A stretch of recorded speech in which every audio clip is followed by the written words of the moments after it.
Ee, İyi Aile Yoktur atölyelerini yapmaya karar verdim. Daha sonra da İyi Aile Yoktur kitabını yazmaya karar verdim. En önemli nedeni çocuğa bakışımızın ne kadar yanlış olduğunun ve bu yanlışın ne kadar yaygın olduğunu fark etmemdi. Yani çocuk da kendisine yetişkinin bakış açısıyla bakıyor. Biz de çocuğa yetişkinin bakış açısıyla bakıyoruz. O yüzden bir de çocuğun bakış açısını görmeye çalışmamız üzerine aslında hep çalışıyorum. Yani kitaplarla elimden geldiğince bunu anlatmaya çalıştım. Fakat o kadar çok yetişkinin bakış açısıyla bakıyoruz ve değerlendiriyoruz ki çocuğu. Kitaplardaki ses tonunun da bu yüzden çok anlaşılmadığını zannediyorum. Çünkü her birimizin içinde anne baba ve çocuk var. Ve içimizdeki anne baba içimizdeki çocuğa o kadar öfkeli ki, onu o kadar çok bastırıyor ki. O yüzden okurken de kitaptaki ses tonunu İçlerindeki anne babanın ses tonuyla okuyor birçok insan. Yani kitabı öfkeli ve sert zannetmelerinin sebebi de bu zaten. İçlerindeki anne babanın öfkeli sesini duyuyorlar. İçlerindeki anne babanın o işte çocuğa parmak sallayan sesini duyuyorlar ve bunun kitabın sesi zannediyorlar. Normalde ben bir yazarım aslında. Yani video ile çok rahat edebilen bir insan değilim. Ama kitabımın derdinin olduğundan farklı şekillerde anlatılmasından ve yansıtılmasından rahatsızım. O yüzden bu videoları çeksek mi acaba diye düşündük. Yani şimdi deniyoruz. Bilmiyorum. Belki de yayınlanmaz. Ama en azından belki derdimi anlatabilirim diye düşünüyorum. Çünkü her dışarı çıktığımda bunu görüyorum. Yani çocukları olan o yaklaşımı görüyorum. Sürekli görüyorum. Mesela evimde oturuyorum. Burada salonumda. Pencere açık. Örneğin bir yaz günü. Dışarıdan bir kadın geçiyor ve kadının konuşmasını duyuyorum aslında. Başka çocuğun sesini duymuyorum. Ama kadının konuşmasından konuştuğu kişinin bir çocuk olduğunu anlıyorum. Çünkü sadece ve sadece bir çocukla öyle konuşuyoruz ve bunun farkında değiliz. Ve gittiğim her yerde kitaplarımda da şunu anlatmaya çalışıyorum. Bakın işte çocuğa aslında ilk yıllarda özellikle kaş çatmak dahil olumsuz bir his, öfke, eleştiri gösterilmemeli ve bunlar çocuğun beyin yapısını kalıcı olarak etkiliyor. Beynin ön lobunda kalıcı olarak hasar bırakıyor diyorum ve bu konuda işte yapılmış araştırmaları da sunuyoruz çok kez. Fakat dün böyle bir şey oldu mesela Instagram'da. Birinin bir sorusu üzerine bunu anlatmaya çalıştım. Dedim ki yani kaş çatma dahil aslında olumsuz bir his göstermemek lazım diye. Bu arada şunun üzerinde de durayım. Yani her zaman diyorum ki insanlık halidir, insan öfkelenebilir bir çocuk karşısında, özellikle kendi çocuğu karşısında. Ama önemli olan şu, yani öfkelendiğimizde ki bütün anne babalar kaçınılmaz olarak hata yapacaktır çocuklarına karşı. Önemli olan evet yani kaçınılmaz olarak hata yapacağım, ben de hata yaptım diyebilmektir. Yani öfkelendiğimizde, sabrımız taştığında çocuktan kaynaklandığını zannetmemek ama biz öfkeleniyoruz. Yani çocuk bir şeyler yapıyor ve o bizim çocukluğumuzla alakalı bir şeyleri aslında yukarı çıkartıyor ve o yüzden öfkeleniyoruz diyebilmek. Neyse şeye geri döneceğim. Yani Instagram'da o yüzden şey dedim. Aslında kaş çatma dahil olumsuz bir şey göstermemek gerekiyor dedim. Eğer söylediklerim çocuk olarak okunursa yahut çocukluğu soyut bir kavram olarak düşünürsek de öyle bakarsak o zaman anlaşılabiliyor. Yani ben istiyorum ki içimizde anne baba ve çocuk var ve içimizdeki çocuk aslında her zaman bastırılan, içimizdeki çocuğun sesini duyalım istiyorum. Ve eğer kitaplarımı öyle okurlarsa yahut söylediklerimi içimizdeki çocukla beraber okur anlarlarsa o zaman anlıyorlar. Fakat anne baba olarak dinlerlerse o zaman savunmaya geçtikleri için maalesef sözlerim çok fazla karşılık bulmuyor ve buna üzülüyorum. Çünkü tek bir amacım var. Hepimizin içinde yaralı bir çocuk var ve o sesini duyurmaya çalışıyor. Eğer onun sesini duyabilirsek o zaman gerçekten de hem kendimize karşı davranışımız değişecek ve kendimize karşı davranışımız değiştiğinde zaten çocuklara karşı davranışımız kendiliğinden düzelecek. Ama bu konudaki bakışımızın değişmesi için önce anneliğe, babalığa dair o fikrimizin değişmesi gerekiyor. Yani biz çocuğa nasıl davranırsak davranalım, bundan bağımsız bir gerçek var. Kaş çatmak dahil olumsuz his göstermek, yani burada öfke gibi, eleştirel olmak gibi hisleri kastediyorum. O çocuğa zarar veriyor aslında. Ve önemli olan o zarar verildiği zaman evet hata yaptım diyebilmek. Çünkü bütün anne babalar hata yapacaktır. Ve bu insanlık halidir. Çünkü kendi çocukluğumuza dair kırıklıklar, o travmalar, benlik travmalarımız açığa çıkıyor çocukla iletişimimizde. Yani bunun aslında görülmesini ümit ediyorum.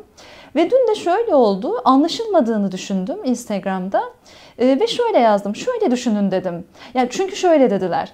Yani biz çocuğumuza hiç kaş çatmayacak mıyız? Aslında onlara karşı yargılayıcı bir şekilde söylememiştim. Yani kaş çatıyorsunuz, bak çok kötü, kaş çatmamanız gerekiyor anlamında değildi. Bundan bağımsız olarak söylenen bir şeydi. Fakat maalesef savunmaya geçiyoruz ve savunmaya geçtiğimiz zaman anlayamıyoruz.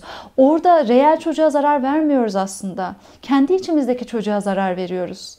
Ve bunun farkında değiliz. Çünkü anne babayı savunuyoruz. Anne babayı savunan bütün o davranışlar o çocuğun ezilmesine neden oluyor. Ben de anlaşılsın diye şöyle yazdım. Yani bu ortaya söylenen bir şey. Dedim ki şöyle düşünün. Ya şu cümleye karşı söyledim bu arada. Yani nasıl duracağız? Biz robot muyuz? Biz çocuklarımıza karşı tabii ki kaş çatacağız. Oldu o zaman hiçbir his göstermeyelim dendi. Ben de dedim ki şöyle düşünün. Anne babalarımıza karşı kaş çatıyor muyuz? Çünkü bir düşünelim istiyorum bunu. Bir düşünelim yani çocuğumuza karşı kaş çatmadan durabiliyorsak anne babamıza kaş çatıyor muyuz? Peki anne babamıza karşı kaş çatmadan nasıl duruyoruz? Şimdi bunlar birbirinden ayrı şeylermiş gibi görünüyor ama aslında o kadar iç içe geçen şeyler ki. Çünkü çocuğumuza karşı bu kadar sert şekilde kaş çatmamızın nedeni anne babamıza karşı kaş çatmamamız. Çocukken ya da hali hazırda da anne babalarımız yaşamıyor da olabilir, hiç fark etmez. Bütün otorite figürlerini düşünelim. Onlara karşı kaş çatmıyoruz.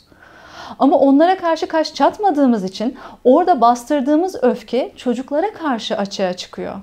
O yüzden durup neden orada kaş çatmıyorum? Niçin anne babaya karşı kaş çatmıyorum? Böyle bir ihtiyaca sahip değilim de çocuk karşısında böyleyim diye sormamız gerekiyor kendimize.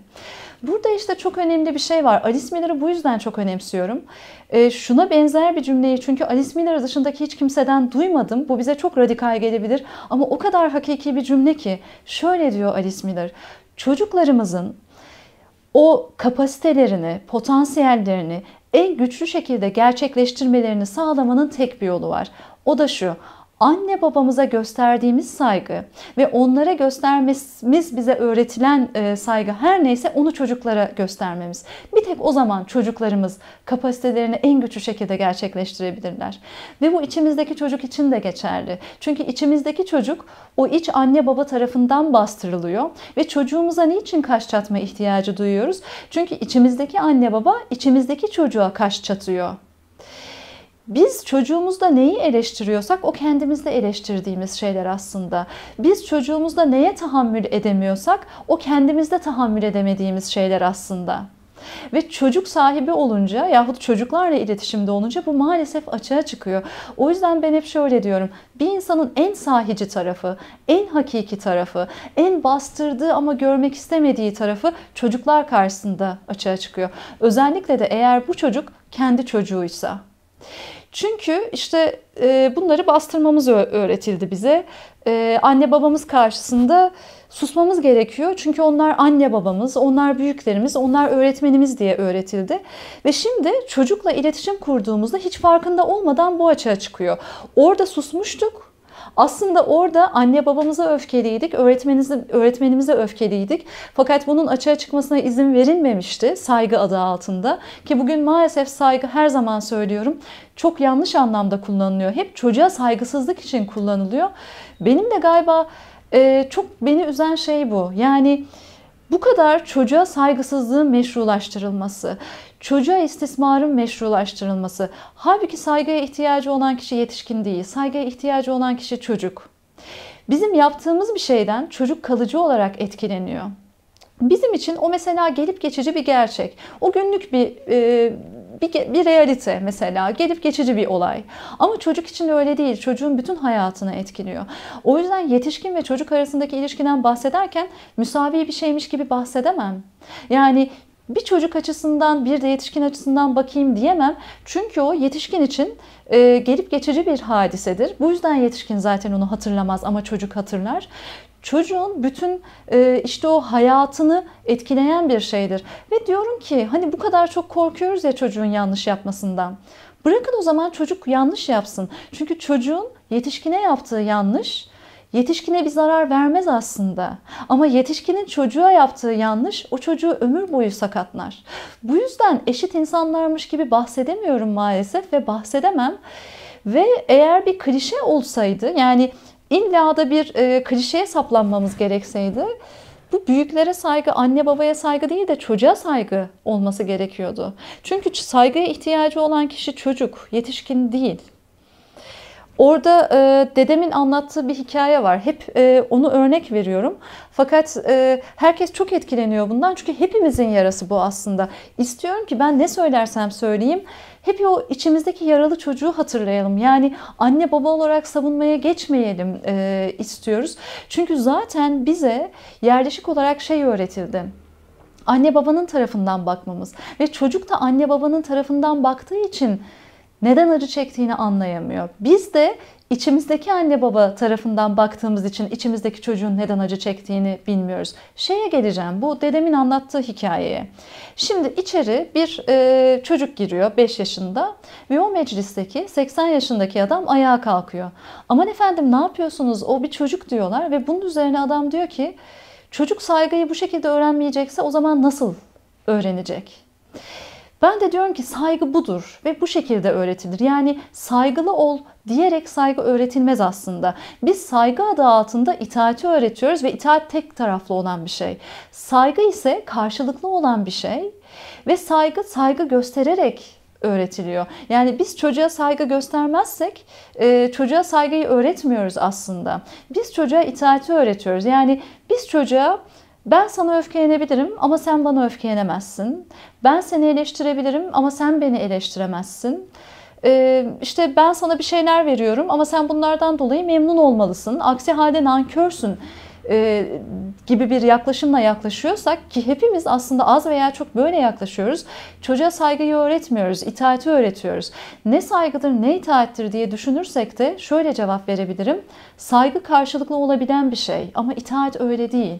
Ve itaat bize en fazla zarar veren şey. Kendimiz olmamızı önleyen şey acı çekmemizin altındaki neden. Ama o kadar çok kanıksadığımız yargılar var ki maalesef neden acı çektiğimizi de göremiyoruz. Çocukluğumuza dönmemiz gerekiyor. Çocuğa karşı bakış açımızı değiştirmediğimiz sürece neden acı çektiğimizi de anlayamayacağız.